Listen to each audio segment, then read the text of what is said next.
Radiation is extremely effective in treating lymphoma. This is because most lymphomas are quite radiosensitive, meaning they respond well to moderate doses of radiation.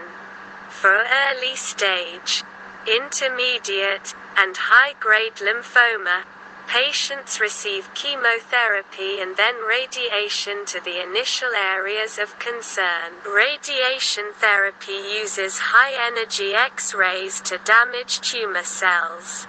Giving radiation therapy in different ways may kill more tumor cells.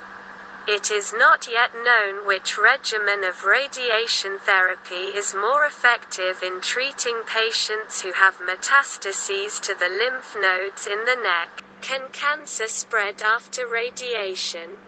In general, the risk of developing a solid tumor after radiation treatment goes up as the dose of radiation increases.